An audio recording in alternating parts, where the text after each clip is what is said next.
Good morning, good morning, good morning, good morning. Hopefully everyone out there can hear me okay. We're trying something different this morning. Don't know if it's going to work. We shall see.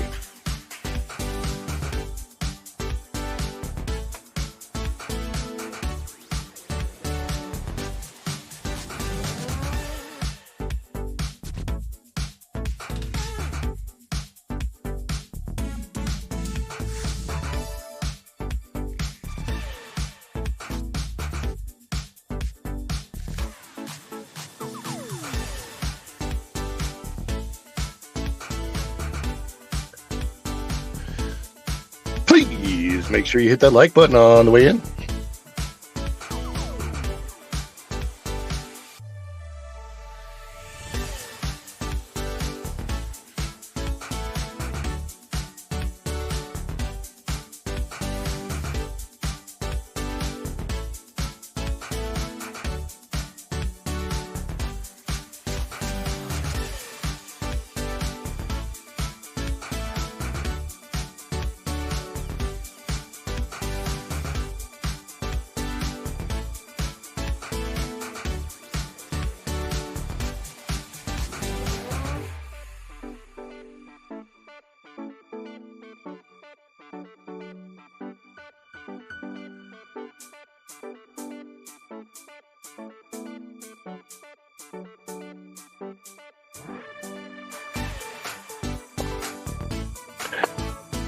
Just about 1 minute to go.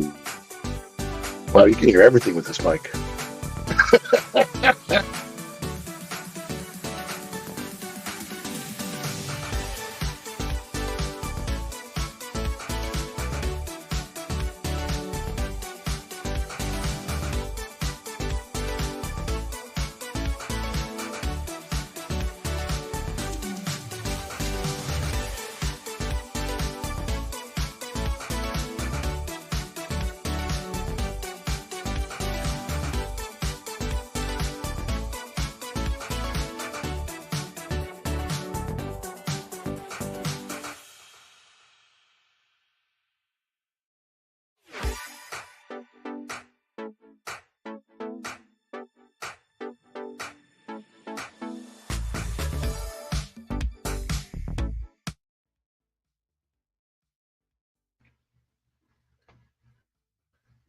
Five, 4, 3, 2, 1.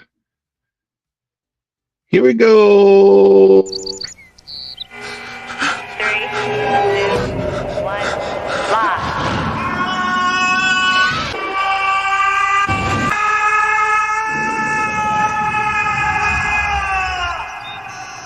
Cool.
Welcome back, Fun Fam. And if you're brand new to the channel, welcome in to follow the Bradley's Fun.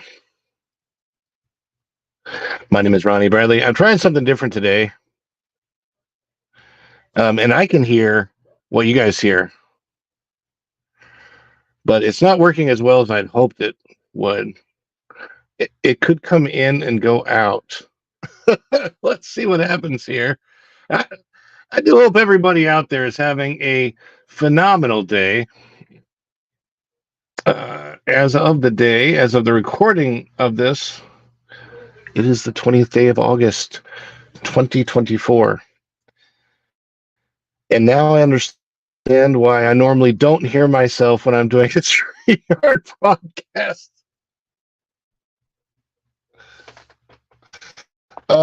Yes. I got to figure out a way to do this so that it works.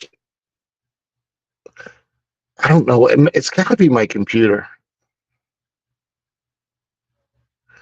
It seems to be putting out everything good except for the stuff that comes from this laptop. So that has to be it. I've got to figure out how to switch that out. Anyway.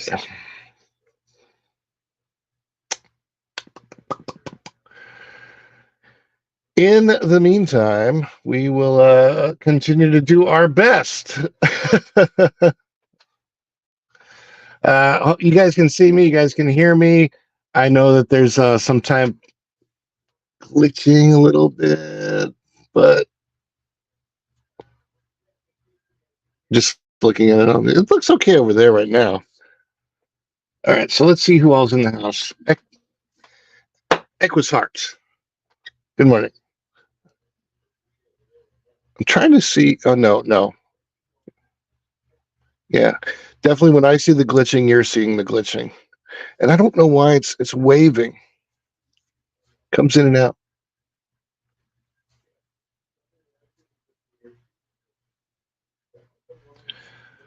Oh, you're fine, Equus Heart. We haven't even gotten started yet. And I should warn everybody as soon as I can. Okay, that shit should be back.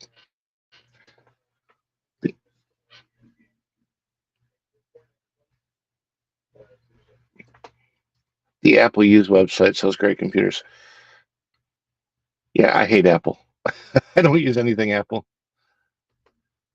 But I think that there's another solution. I'm just going to keep trying different things until something actually works.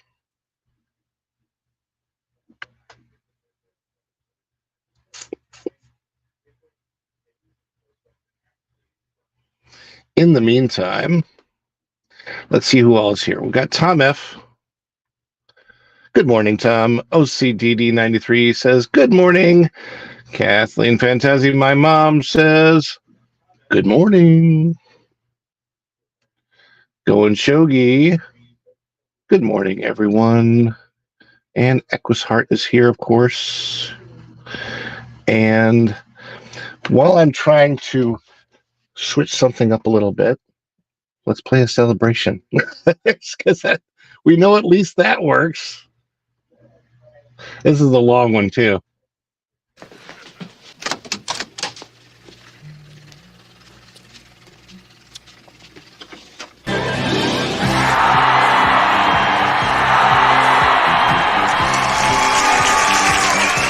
Too much? Too much? It's a perfect! Wahoo! Oh, this is too much! No! Give me a break, I couldn't be more excited!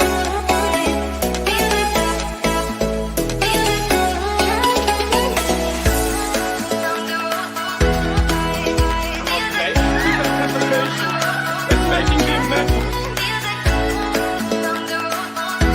But if they say yes, you can do the show. I think I would go so crazy.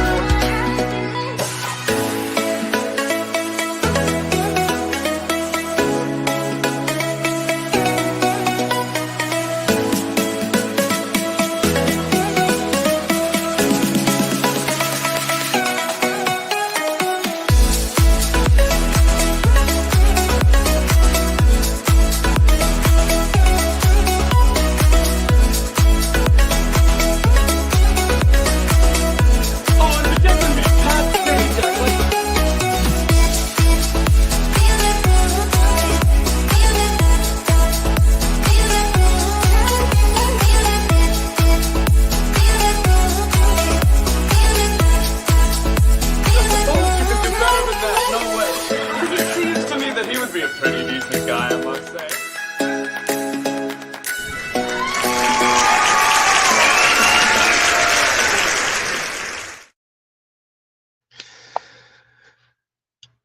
Good afternoon, Juliet.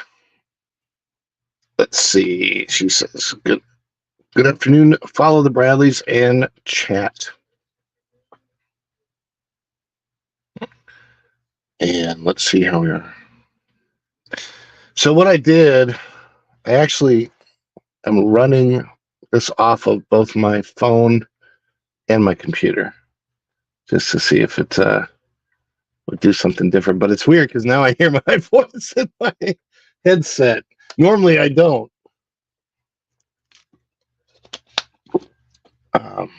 But we are trying to get things settled because we have a very special guest coming on Thursday. Now, tomorrow, I don't know if we're going to do a show. I've got some things going on. I may or may not be able to be here. Or if I do a live, it might not be a studio live. It might be a remote live. So I might still do a 9:30 live.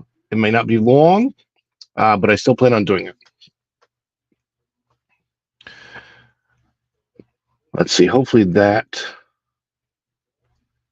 Yeah, there's a little bit of a delay, but it's only like a fraction of a second. So that's not too bad. Hopefully you guys are getting a clearer picture now. I at least have a little bit more control because I think I'm kind of seeing and hearing what you guys are seeing on hearing. So that helps a little bit.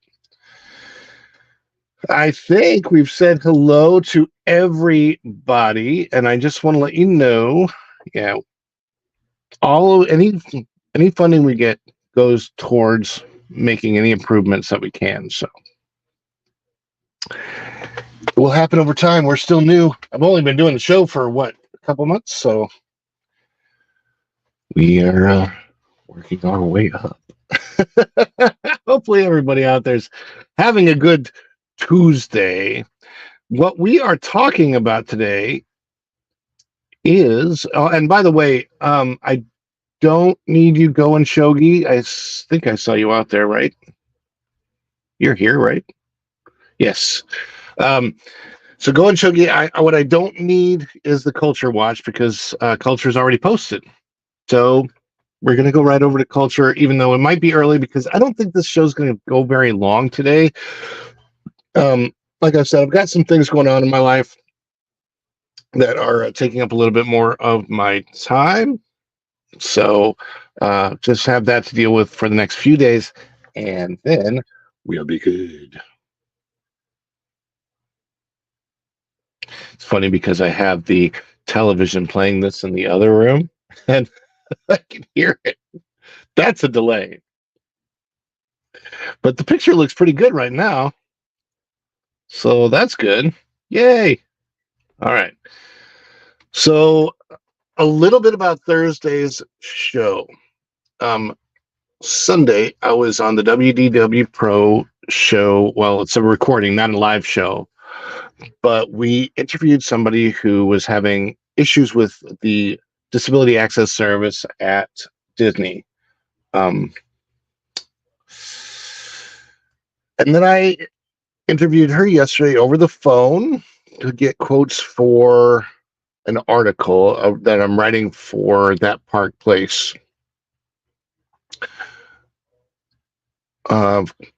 Not sure when that article is going to come out because I got to get all that written up. But I'm going to have this guest on the show on Thursday if everything works out. It was supposed to be today, but she didn't realize that she had an appointment, a doctor's appointment for her son. So that obviously takes precedence.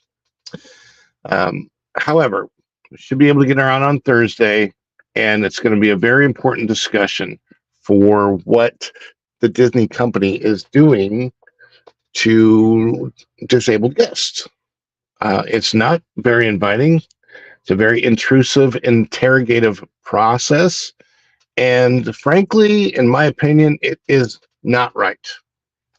They're asking intrusive medical questions from what I'm understanding. And I've seen a lot of this.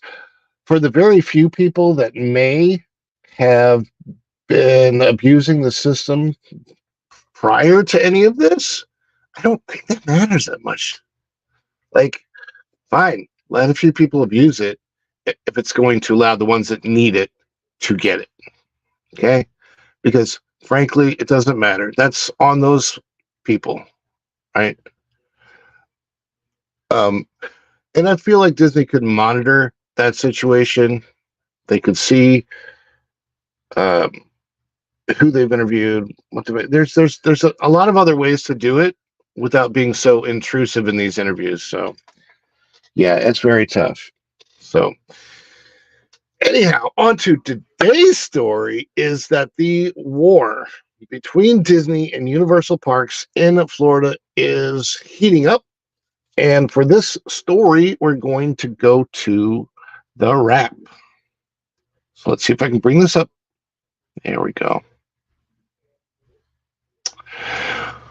Why the battle between Disney and Universal for Orlando theme park dominance rages on. Quote, it's just getting started. And this is from the wrap. I'm trying to see who I can give credit to this article for. Drew Taylor, written on the 19th of August. That's yesterday at 6 a.m. it was posted. And let's just check out the picture. Universal's Epic Universe is slated to open in 2025. You look at the overview here. You walk in to Celestial Park. You walk through Celestial Park, and over on your left, you're going to enter Super Nintendo World, or on the right, How to Train Your Dragon, the Isle of Berk. Then you have the Dark Universe on the upper left. On the upper right, the Wizard World, Harry Potter Ministry of Magic, and Universal's Helios Grand Hotel. Now, if you look at the Helios, you'll notice if you stay there, you'll be able to walk right out into the park. There's a beautiful water structure there. There's so much. I can't wait till the park opens because all of these concepts, all the video they've shown us, everything, it looked fantastic. But as with always, it's a wait and see. The nice thing is Universal didn't destroy or take out anything to build this. It's brand new.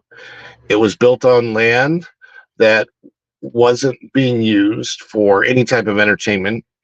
So they didn't destroy anything. They just built, which I think is fantastic. Wow, you can hear that clapping. I'm hearing all kinds of things today I don't normally hear. So here it is. Why the battle between Disney and Universal for Orlando theme park dominance rages on. It's just getting started. A decades-long war between the two companies is heating up again as park attendance softens for Disney. Now, this is more relevant than an article that came out in, I think it was Inside the Magic. They were doing an article on park attendance, but they were citing 2023 park attendance. And for that, they were saying that park attendance was actually down in Universal and up in Disney, or higher in Disney at least. But the fact of the matter is that was 2023, and things have changed a lot here in 2024.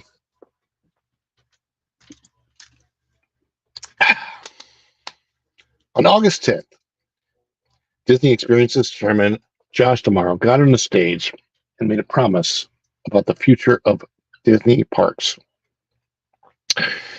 Everything that we're going to share with you tonight is in active development, D'Amaro proclaimed in Anaheim, California at the semi-annual D23 Land Convention. This means that lands are drawn. This means that dirt is moving.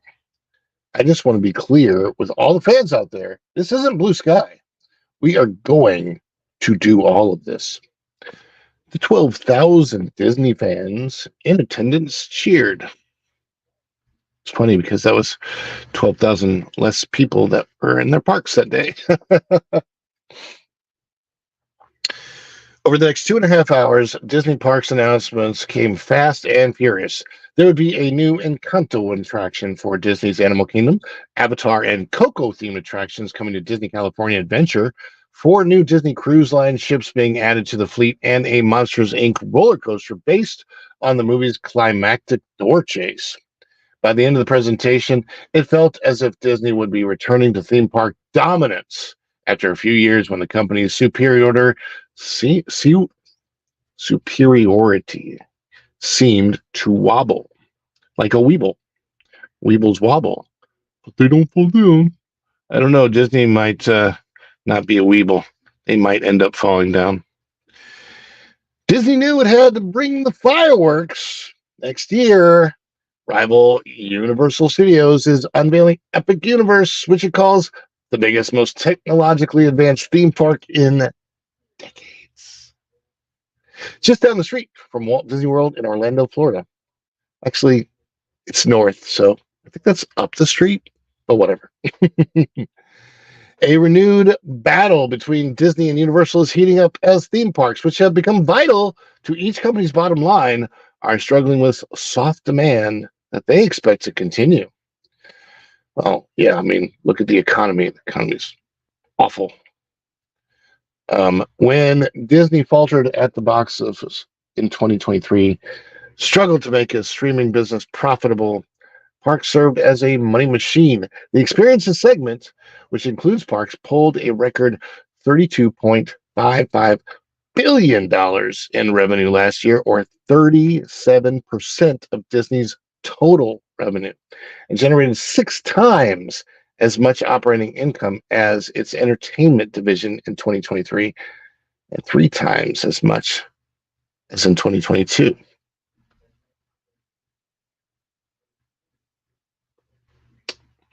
I'm going to check out the chat for just a moment.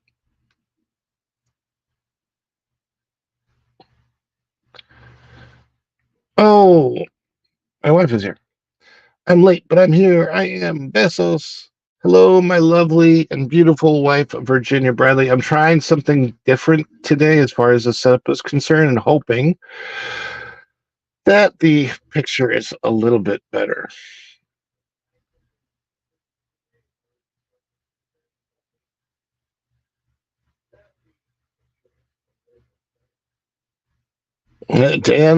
Dan's Life at the Kingdom says Universal has already won the war. Well, I think it can be argued that when Epic opens next year, they will have won a significant battle. The war, not sure. It just really depends.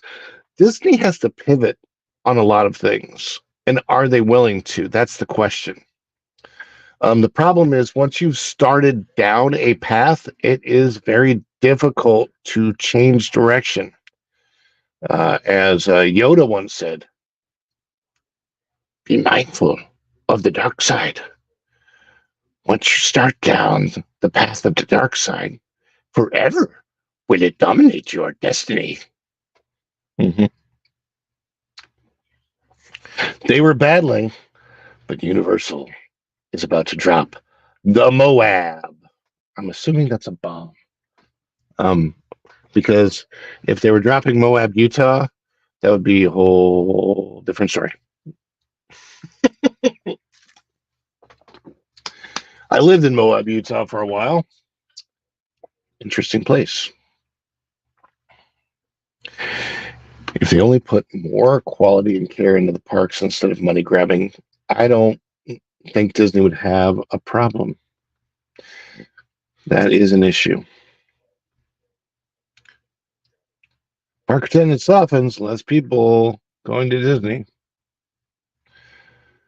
Good morning. Hello. Hola a todos. Most important comment of the day. Don't forget to tap that like button. And as always, I didn't really say this before, of course, free show. I'm always happy to do a free show, but if you do want to drop any supers or member chats or anything like those, we will be celebrating those So you get that, and of course they do take precedence. Half of what we say is in development. The problem is, uh, shovel-ready projects often get shoveled. You know, it's funny. You've got this one up here, Everest Carmageddon. How long did it take to build Tron? 5 years. And how long was Epcot, Walcott? 5 to 7 years. So there's another project that people do not talk about. Hey, Izzo's place is here. Yay. Moab, the mother of all bombs, biggest nuclear blast. I see that. That's going shogi. Izzo's place says, hello, you here. Can't chat much, driving through the drives. That's okay, Izzo. Don't chat at all if it's not safe, please.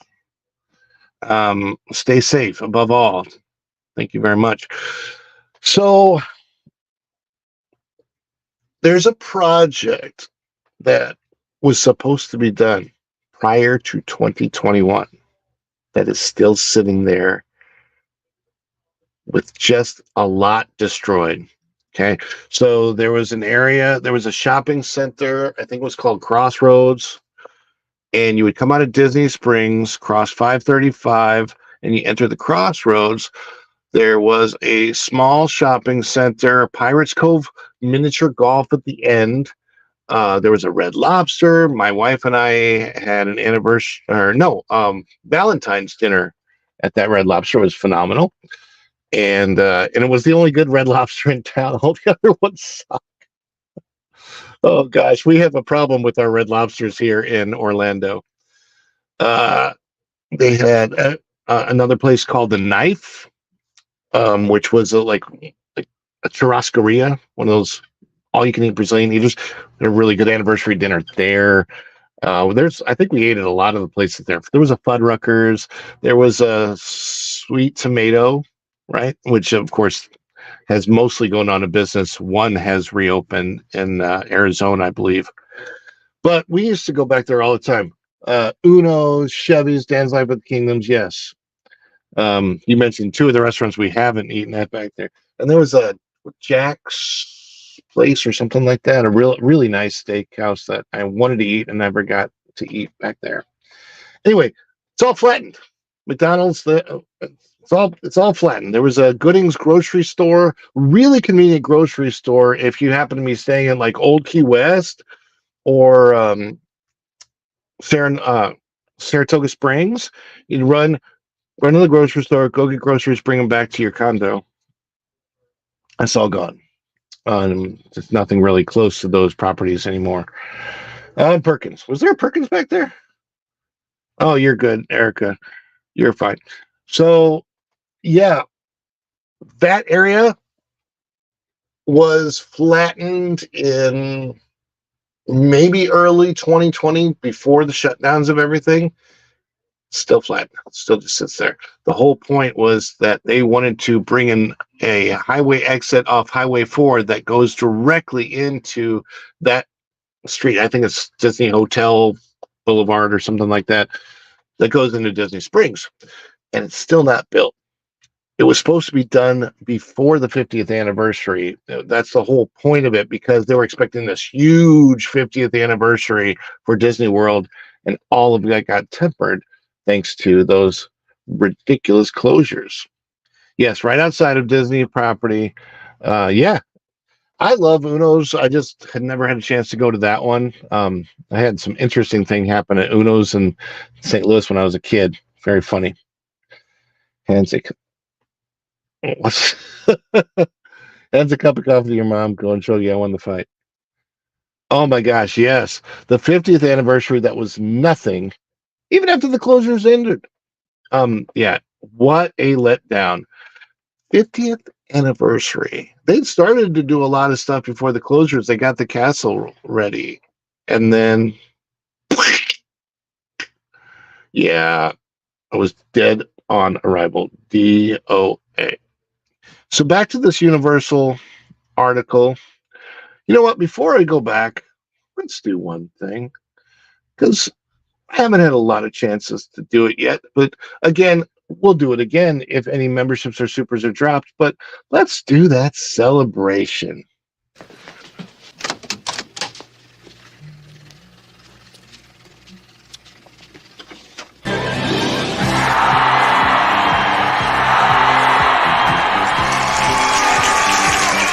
Is it too much? Too much? It's perfect! Wahoo! Oh, this is too much. No!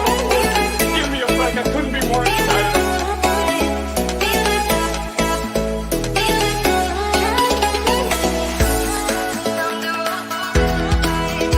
Okay, this is anticipation.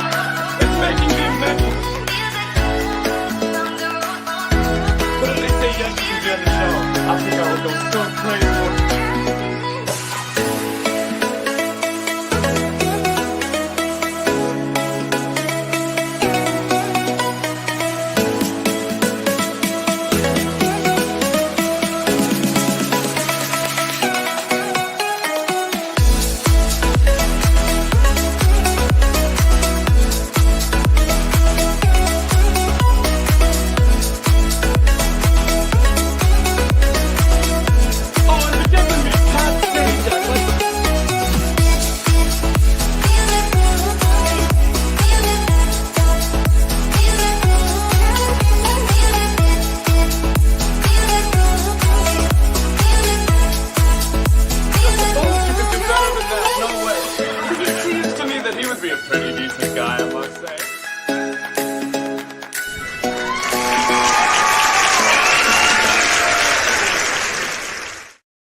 And we are back. Oh my goodness.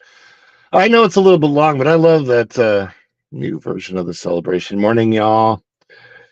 That was on echo. Am I getting echo? I don't hear it now. Okay.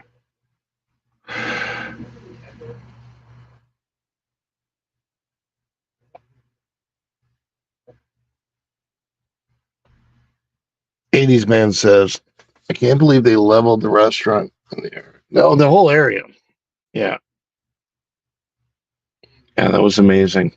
I saw a question up here. Oh, Tom F. Have you been to Linda's La Cantina on Route 50? I have not. That's Colonial Drive. Where on Route 50? Is that going towards Tampa, or is it going towards you? Because you're on the East Coast, Tampa's on the West. I've been out to the West Coast.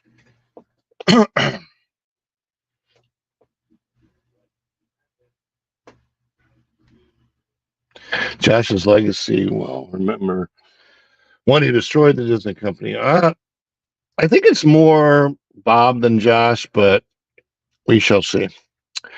So theme parks contributed $8.95 billion, or 21% of the NBC Universal parent company Comcast content and experience revenues in 2023. And half the adjusted, whatever those initials are, earnings. Comcast theme parks revenues have ballooned 77% since 2021, while adjusted EBITDA is up 164% in that period, which spanned the global pandemic. I don't know what I'm allowed to say when it comes to that word on YouTube. So I'll try to avoid it. To get that cash machine turned back on, Universal's 110-acre state-of-the-art Epic Universe is coming to Orlando in 2025, with lands dedicated to beloved franchises like Harry Potter and How to Train Your Dragon. Disney will employ a collection of stopgap measures, ride re-themes, live shows, 3D movies, and nighttime spectaculars before some really for real projects get built near the end of the decade. If you look at the last 6 or 7 years, we've opened up a lot in Orlando. CEO Bob Iger said at the Moffett-Nathanson Media Conference in May when asked about Disney's lack of response to Epic Universe.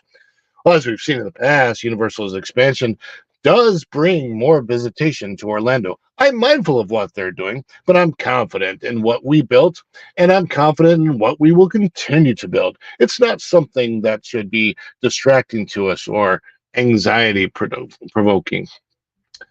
Um, I don't think you should be that confident, Bob. A lot of it's not as good as what was there before. Iger cited Galaxy's Edge, the Star Wars themed land in Disney's Hollywood Studios, which opened in the summer of 2019, along with a Guardians of the Galaxy coaster in Epcot summer 2022, and a Tron themed coaster in the Magic Kingdom early 2023.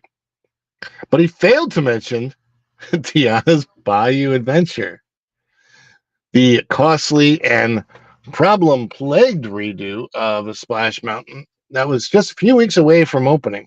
As one insider said, nobody is booking a plane from Dallas to ride Tron. While Iger projects a lack of concern about Universal's new plans, massive layoffs during the pandemic have decimated the ranks of Walt Disney Imagineering, the secretive arm of the company responsible for theme parks, and diminished the unit's institutional knowledge. Iger also didn't acknowledge Universal's recent pattern of adding at least one major new attraction to one of its parks each year. Attractions like the Velocicoaster, Hagrid's Magical Creatures Motorbike Adventure, or Blast down in Orlando. Attendance is but one aspect of the park's revenue battle. Disney in recent years has perfected the art of squeezing more out of each guest through costly add-ons. Ooh. Earlier this month, the Themed Entertainment Association and AECOM published its list of most popular theme parks, with the Magic Kingdom at number 1 with a slight increase in visitors, and Epcot at number 3 with a sizable increase in visitors thanks to attractions like Guardians of the Galaxy coaster and a walkthrough exhibit inspired by Moana. I don't really think that's increasing attraction. Guardians maybe, Moana not so much. But both Disney's Hollywood Studios and Disney's Animal Kingdom showed a decrease in 2023 attendance. So Hollywood Studios, with maybe the biggest expansion of Guardians of the Galaxy, or not Guardians of the Galaxy, Star Wars Galaxy's Edge, actually decreased in attendance. That should tell you something a lot about Star Wars in general. The lower income consumers feeling a bit of stress, and the higher income this is the one where they literally insulted their guests. I hate this. So Hugh Johnston, we're going to read, is responsible for this insult. Hugh Johnston insulted you. Okay?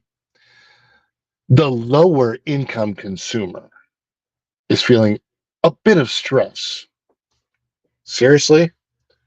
So who is the low income consumer to you? Is that because there's literally only two groups he mentions here: lower income and higher income, meaning this guy is thinking there's rich people and everyone else is poor. He's calling everybody else poor. He's eliminating what should be the crux of the United States, which is middle. This is why I don't like lefties. This is how they think. They want to eliminate the middle. They want a bourgeoisie and the rest of the people to be peasants. And basically that's what he's saying. The peasants are feeling some stress, but the higher income consumer is traveling internationally a bit more. CFO Hugh Johnston said on the Disney earnings call. What did Jack? Blah, I can't say the name. I'm not. My show is clean. If it wasn't clean, I would go off because I have a few choice words that I'm not going to say to keep the show clean. Said on the Disney earnings call, this softening, Johnston warned, could impact the next few quarters. Guests with the means aren't going to the parks anymore. They're traveling overseas, and those with and the peasants can't afford it. While attendance is down, what happened? Did my microphone just go? Can you hear me? Okay. While attendance is down, per capita spending is up 2%, thanks largely to add-ons like the Lightning Lane program, formerly Genie Plus, a skip the line feature. Not true. It is a getting a slightly shorter line feature that used to be free and now costs between $20 to $40 per person per day, with additional costs on a per attraction basis, costing up to $20 each. I mean, it's a lot of ridiculous extra money just to go on rides. Stupid. Disney has employed Magic Bands, a wristband that allows you to get into your hotel room, check into the park, and charge things to your credit. This also used to be free, but is now something for which consumers pay extra. And here's the thing: there was only one version of it that was free. There's no reason they couldn't still offer that version, but they don't want to offer any perks. And it wasn't like it was free. You paid hundreds of dollars a night for your hotel room, and this is a piece of cheap plastic. So they could have easily just added it on. Len Testa, theme park analyst and owner of touringplans.com, estimated that the skip the line add-ons have generated between $500 and $800 million in revenue a year for Disney. Another source said that when Imagineers are pitching new attractions, estimates for these numbers are factored in before given the go-ahead. How awful is that? How awful is that?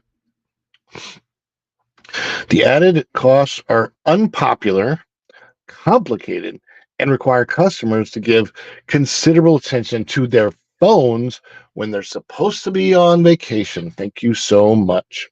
But the squeeze isn't just at Disney.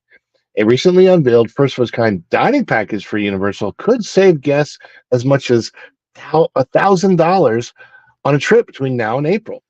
Testa noted. The same TACOM report showed that attendance to the Universal Orlando parks has also slowed. One individual with knowledge of the situation who watches theme park trends remarked that the marketing for Epic Universe has been so strong that those planning a trip have likely decided to wait until next year when they can visit a brand new theme park, which of course that also makes sense. But intelligently, Universal has ramped up what they're doing at their theme parks this year. And then this goes into the whole origin of the war. What time is it? Okay, it's only 16. We're good. We're good on time, so I can read this. I'm just gonna check how many supers. Okay, all right. Double check. And I don't want to miss anything in the chat. If anybody drops any supers or memberships or member chats, I don't want to miss them. So I just want to double check on those two. Cool. The Disney versus Universal theme parks battle dates to the mid-1980s when Michael Eisner was running Disney. In 1985, Eisner announced a bold new addition to Walt Disney World, a working studio. The eventual park, Disney MGM Studios, now Disney's Hollywood Studios, first made a go at being a full-day theme park with a behind-the-scenes tour. Years earlier, Universal was desperate to open a new park in Orlando. The studio had gone to corporate partners, including Paramount Pictures, where Eisner was an up-and-coming executive. When Eisner announced Disney MGM Studios, Universal felt betrayed. Sid Sheinberg, Universal CEO and president, was so incensed that he considered suing.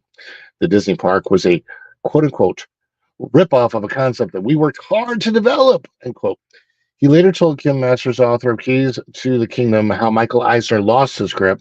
While Disney held a near monopoly on Orlando theme parks, they sure as weren't in the studio-based theme park business, Sheinberg said. Eisner, for his part, denied being present for any park pitch meeting while at Paramount and assured the media that Universal was invading Disney's home turf. I don't necessarily, I mean, that's not really an invasion, but whatever. Got to say what you got to say when you're an executive, I suppose. Ultimately, Disney beat Universal to the punch. Disney MGM Studios opened in the summer of 1989 amidst a flurry of activity at the Florida park that makes the announcements at D23 looks positively quaint. Disney opened the nighttime dining, entertaining, and shopping district Pleasure Island, a new water park called Typhoon Lagoon, and the Wonders of Life Pavilion at Epcot Center. Universal Studios Florida, now known as Universal Orlando Resort, opened in 1990. Unlike Disney's new park, Universal's was plagued by faulty ride system and sluggish attendance. Feels like Disney and Universal have switched places since then. It went for the same you are there behind the scenes atmosphere with a briefly running tram tour and a working film and television studio. And then we go into how the war escalated and such and where it is today with Epic. So let me check on some of your comments.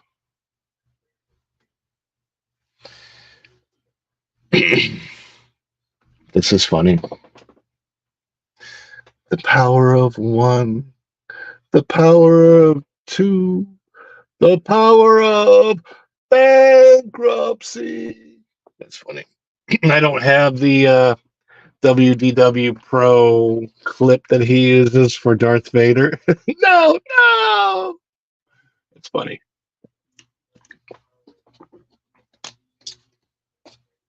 What time is it? Yeah, I know. Go and sugar. It is only 10:20 a.m. So let's take a look at some of these comments here.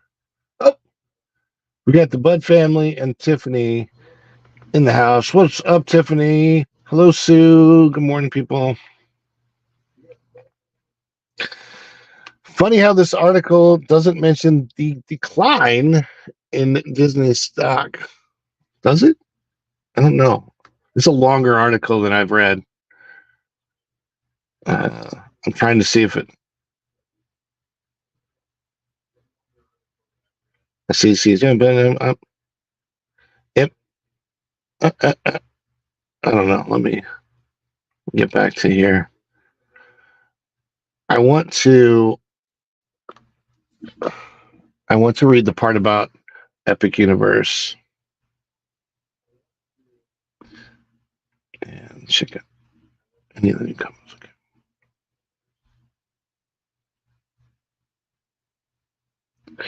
All right, so now we're getting to the today part of the story, okay? So, an Epic Universe. Next year, the opening of Epic Universe, a sprawling theme park with lands dedicated to Nintendo characters and the company's stable of Universal monsters will heat up the competition once again. A new hotel buttresses the park, and an original land, Celestial Park, connects the various portals cascading through the center of the complex like a shimmery sliver, with a new roller coaster, Stardust Racers, adding kinetic energy. Gotta love writing. That makes it sound so exciting.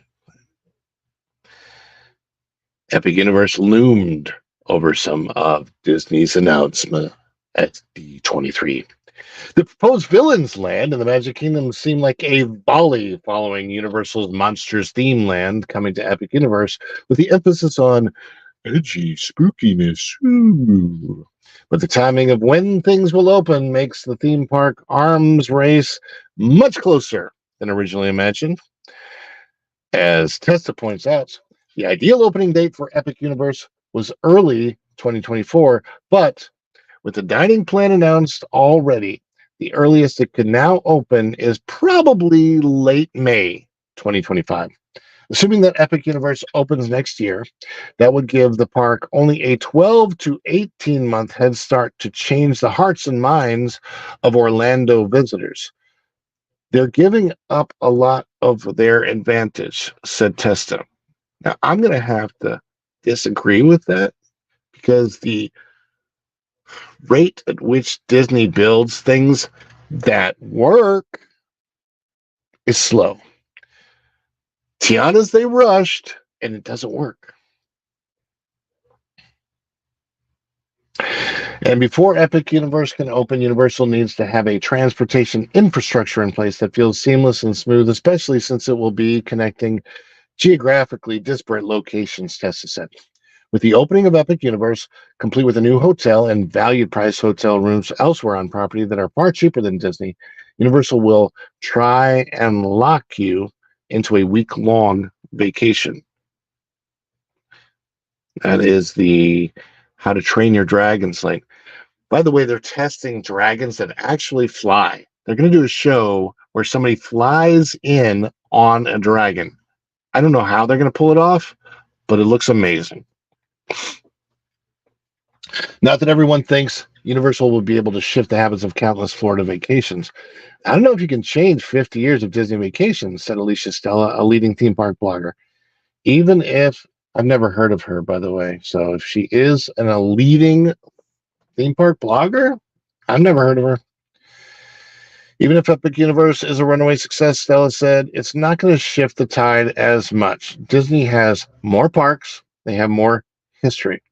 They do. They have an ingrained ideology.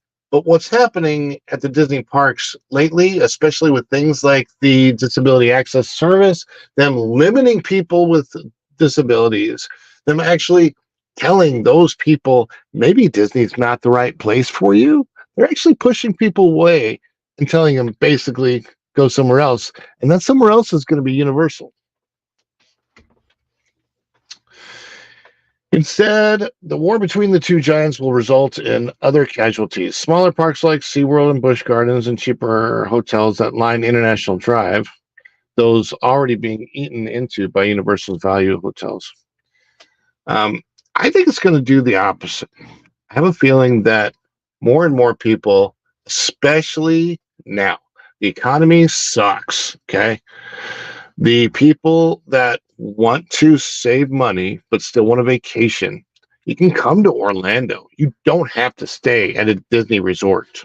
A lot of people don't know this. You could stay at a different resort and go to a Disney resort. Keep this on the DL, right? But you can go to a Disney resort and participate in a lot of the events that they have going on at the resort for free. But lately, the Disney parks are trashy. They're the attitudes of not all. There's still a lot of good cast members there, but some of the cast members, man, they're just making Disney look and feel like a different place. So it's not just the habits of people coming. It's the people that are coming to Disney and saying that Disney is not the experience it used to be. We wish it was. And a lot of people will even try and erase those bad things because they still want to believe so wholeheartedly, and I totally get it, that Disney is the place that it always has been. But it's just unfortunately not. I wish it was. Then it says, okay, so individuals with knowledge of the situation said that Disney is likely to complete its initial projects, including a retheme of the 3D movie in the Tree of Life, going from Bug's Life to Zootopia by next year. 2026, we'll see Test Track. Oh, I thought that was opening next year. Okay. Neither of those do anything for park attendance. By 2027, an Indiana Jones attraction will take over for Dinosaur in Disney's Animal Kingdom.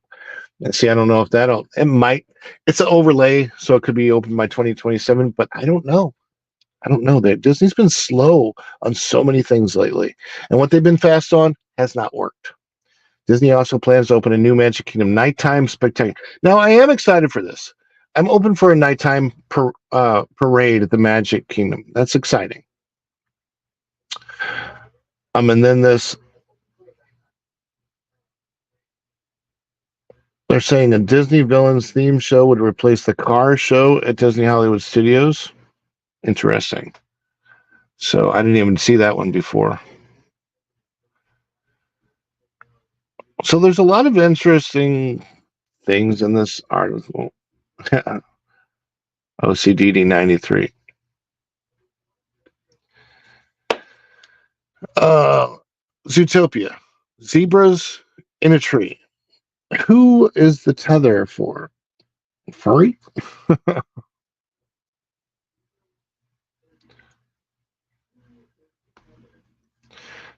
Trash. Not so great cast members. Ride stopping middle ride. The road is leading to epic for me. An 80s man that I will read in the Alf voice. Ha! The only thing Disney has advantage of now is the land, connected and transportation. Ha! If Universal can create a solid transportation system between parks, Disney's done. Ha! I'd rather eat cats. Oh, man.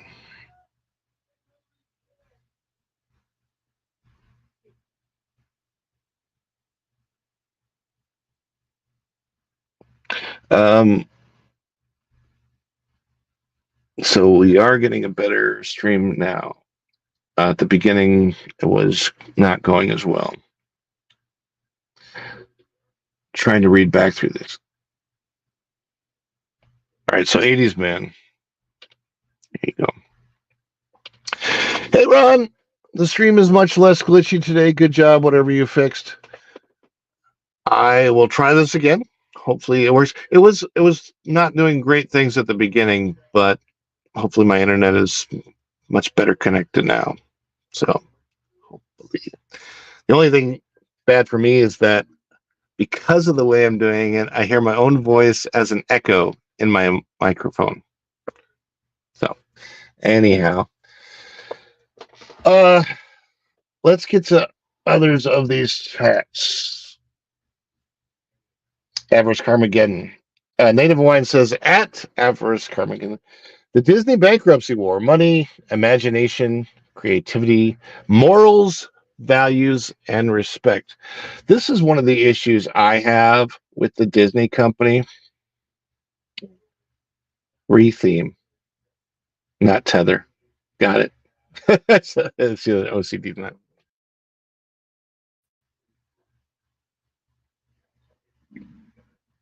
What on earth was that? It was weird.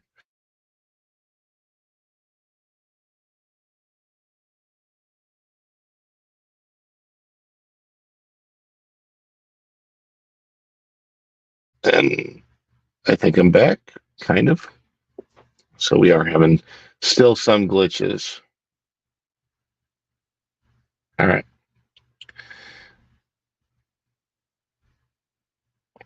Normally there would be issues with the audio skipping. No issues at all today. She comments our OCD 93 comments just as we're starting to have glitches again. Native Wine says, y'all jinx Rod. LOL. That's fun. That's funny. Anyway. So the biggest issue that I have with Disney lately is that they're putting disclaimers on their movies on Disney Plus.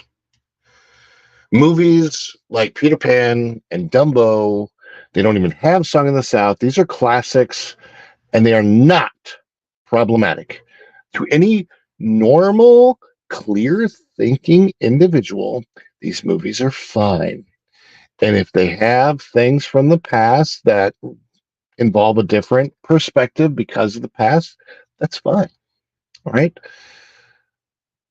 They will warn you if a cartoon has depictions of smoking, but they will not warn you if a cartoon has depictions of homosexuality. A cartoon aimed at children. I have issues with this. I have issues because me, like many, many other people, think that certain behaviors, actions, if you will, are in fact morally wrong. And we, if you're going to put those trigger warnings on classics, then you need to put them on the beginning of these new ones. Some people consider the behaviors depicted in these films as morally incorrect. They were wrong today, and they're wrong today.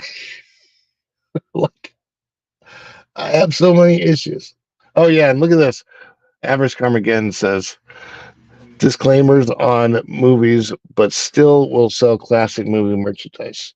And by the way, I don't care what adults do.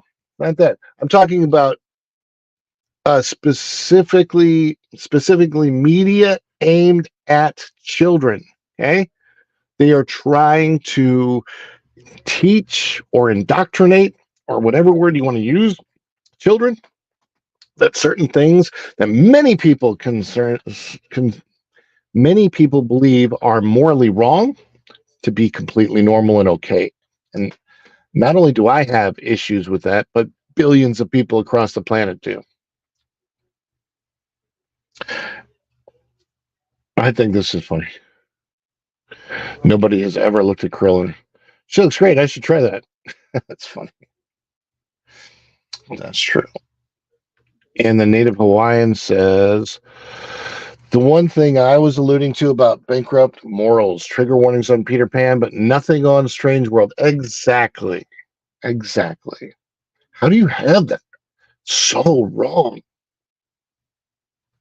And the reason why is because there is a small handful of executives in Burbank, California, outside Hollywood, that their Hollywood viewpoint is corrupt and is not the normal viewpoint of the mass of society as a whole.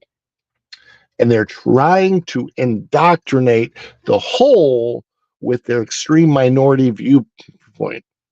And that creates a lot of issues among people who have been the traditional Disney consumer for years. Getting close to the third anniversary. Uh-oh. I did not realize this. I'm so sorry to hear about that, OCDD 93. My condolences and heartfelt prayers go out to you and your family, because that is something nobody should ever have to go through. Disney has just encouraged pirates than buying it legally, especially after the D plus wrongful death suit. Yeah. Josh Tomorrow came out and made a statement that, but it's weird because they're going forward with the lawsuit instead of just settling with the family. Why don't they just give the family $1 million and call it a day? And then this last one. Hollywood and Los Angeles thinks the U.S. country thinks like them. Majority do not. We just want the Walt to Eisner classics to enjoy. Yeah, I agree. Thank you, Ron. He's the reason why I keep going back to Walt Disney World. We do have wonderful memories there, and that I totally understand. We can't really take away the memories unless those are memories of Osborne Family Lights, which we can't go and enjoy anymore. People arguing the Roustabout song from Dumbo's. Roustabout, yeah, there's a lot of things like that. It's misunderstandings. It's looking at things through your leftist lens, if you will. And I'm not talking about liberal. I'm just talking about far extreme leftists. They have a certain lens that they look through things with, and then it taints everything about their ability to just live. Anyhow, I want to thank everybody for being here today. I'm going to guide you right over to culture. Before we do, I don't see any supers or members dropped or anything like that, but I don't care. I want to celebrate you. I want to celebrate my audience. And for that, we're going to give you, before we leave today, one more celebration. Let's go!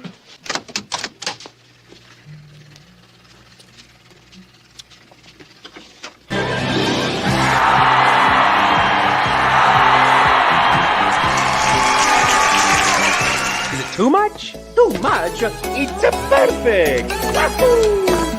Oh, this is too much. Give me a break. I couldn't be more excited.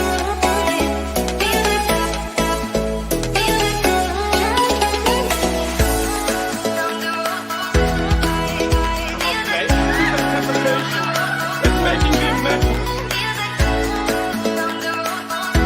But if they say yes, you can be on the show. I think I would go so crazy.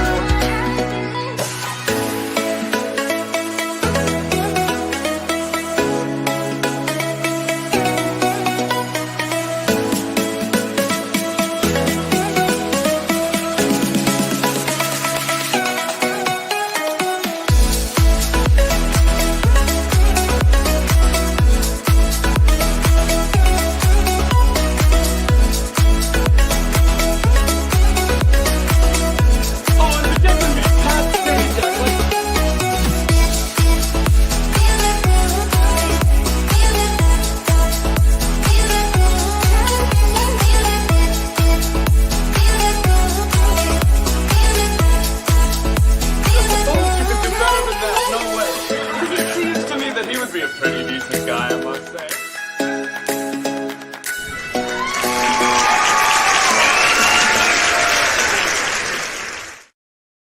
All right, we are back, guys. Thank you so much for joining us today. I'm looking at some of your comments and thinking maybe we need to do a nostalgia show and just reminisce about all of the good things that were at Walt Disney World that we are absolutely missing now. Because I'll tell you, I remember being that pixie duster and that mentally like wanting to, like, everything Disney did was good, right? And Universal sucked. I remember that. That was only a decade ago. D23, that the one that 2015 or when it was 2017 that they announced Galaxy's Edge and all of those things were coming, I was excited. I was so excited about those announcements. And I didn't realize at the time how much they were ruining by getting rid of Lights, Motors, Action, the great movie ride, Streets of America, even Honey, I Shrunk the Kids Playground, and the Backlot Tour. Those things were, they had a magic to them that Galaxy's Edge doesn't have. And it's very difficult to describe, especially when you have the land to build Galaxy's Edge and not destroy anything. Oh, weird. Anyway. That is all I have for today. Again, before you go, like this video, subscribe to the channel if you haven't already. If you're watching this on the replay, comment replay gang below and click that notifications bell, because when you click it, you stick it to the YouTube algorithm and you get notified of all of our uploads and videos and shorts and everything we do here at Follow the Bradley's Fun. Thank you so much. Tomorrow may be an abbreviated or different kind of a show. I'm not sure yet. Thursday, extremely important show to watch. It's the show that was going to be on today, but it's going to be on Thursday because of the appointment of our guest. But yes, we're going to have a great one coming up. So make sure you click on all of those. I have a trailer for my cast member videos that are coming out, my stories as a cast member. So check that out. Make sure you go watch all the other videos on the channel. Click the like, click the, comment on everything. Lots of good stuff from the past if you haven't caught it. So, and a lot of new stuff just for members only. All right. So check those things out. Thank you so much, guys. And we're going to send you all to Culture. Everybody say hi to Culture for me as we go in. And until the next time, we'll see you real soon. Bye, everybody. Ciao.